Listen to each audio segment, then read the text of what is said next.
Greetings. I'm honored that you are considering me for the position of Executive Director for the Council for Resource Development.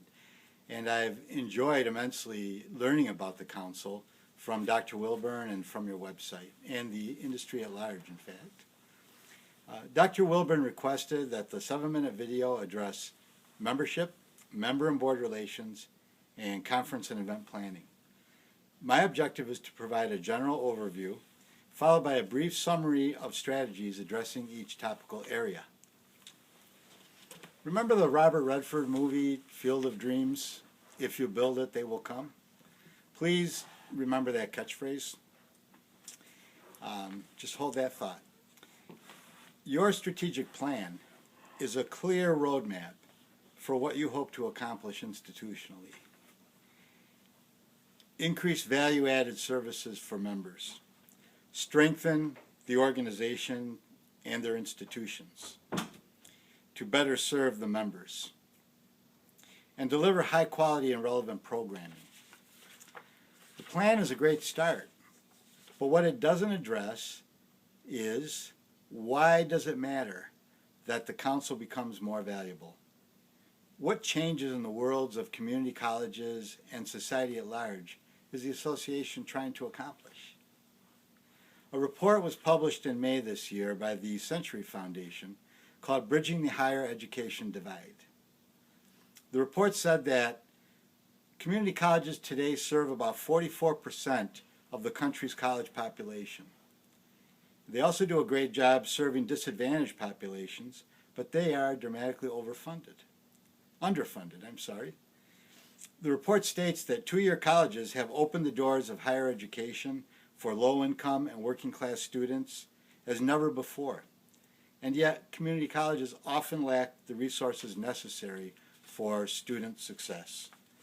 The very next month, the American Association of Community Colleges reported that community colleges are beginning to partner more than ever with our nation's 28 million small businesses to ensure that they are meeting their diverse training needs. That is great for small businesses, it's great for the community colleges, and great for the United States. That also means there will be increasing opportunities for small businesses to support community colleges and opportunities for the council to develop best practices in those areas. Obviously, the council has important work to do by building the capacity of its members to generate the funding needed to support their colleges. A study by CASE, the Council for Advancement and Support of Education, compared perception gaps between community college development directors and their CEOs. The development directors feel that more emphasis should be placed on fundraising by the CEO than the CEO realizes. Directors also want to see a greater involvement by their CEOs and their boards in the development process. That makes sense because, according to the study, institutions where the president spent at least a quarter of their time fundraising were more likely to report raising at least $1.5 million or more. And while almost half of the CEOs believe they spend enough time on fundraising, most development officers will disagree. Spreading the word about the importance and value of fundraising and the need for greater involvement of the CEO seems to me to be a priority for the council. The American Association of Community Colleges also says that community colleges are a vital part of post-secondary education delivery, providing open access to post-secondary education, preparing students for transfer to four-year institutions, and providing workforce development and training skills. As globalization continues to drive changes in our economy, the need for an educated workforce is growing. Most new jobs that will be created in 2014 will require at least some post-secondary education. In addition, the demographics of the workforce, as you all know, are changing. As a result, employers are increasingly having to rely on the very people who currently are the least likely to complete their education. Community colleges are often the access point for education locally and a catalyst for economic development. Without community colleges, millions of students and adult learners cannot access the education they need to prepare for the workplace or advanced education. If you build it, they will come. The new member database, the online journal, the outstanding lineup of educational opportunities all lay the foundation for the Council's growth and achievement. Building on the Council's record of success will not only retain members, but also attract new members. I'd like to serve you by making sure that the programs and operations of the organization are efficiently managed and synchronized with today's trends in fund development to provide outstanding support for members in their quest to develop funding for their institutions. In terms of the membership strategy, I have in mind a focus on the 1,655 community colleges in the United States and their foundations, as well as independent foundations, outside consultants, grant-making and giving services, and other suppliers to the Council members.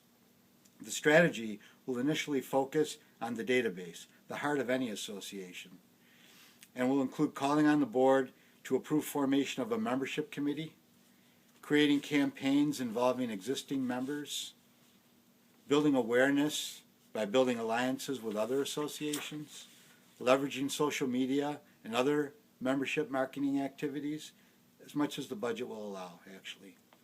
In terms of strategies for member and board relations, customer service and effective communication are paramount at the board and executive committee level, at the volunteer committee level, and at the membership level. The board needs to stay apprised of the Council's progress and new initiatives. Therefore,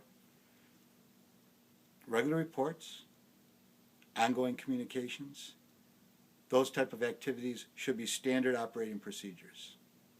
Similarly, volunteer activities must be monitored, supported, and reported on, and all member communications must be readily addressed. The operative word here is responsiveness. In terms of strategies for conference and event planning, once again, I refer back to the catchphrase, if you build it, they will come. There's a lot of competition out there for the members' dollars. The key, of course, is not only to develop high-quality event programs and resources that deliver exactly what members want and how they want it and when they want it, but also to develop unique new opportunities that go beyond the members' expectations. And then effectively market those programs to the relevant audiences and ensure the association has the operations in place and the capacity to process registrations as efficiently as possible. None of what I have outlined above will be easy. It's going to take a lot of teamwork, a lot of communication, and there will be growing pains, but hard work can be fun and rewarding.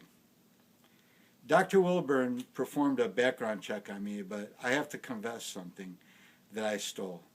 I stole something from your current president, Morton Congleton, and the Wake Tech Foundation, and that is the quote from John F. Kennedy.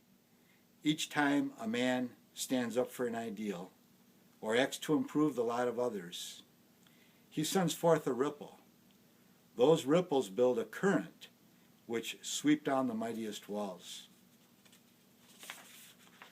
In his welcome letter on the Council's website, President Congleton also quotes Max Dupree, who, by the way, also once said, "Earning trust is not easy, nor is it cheap, nor does it happen quickly."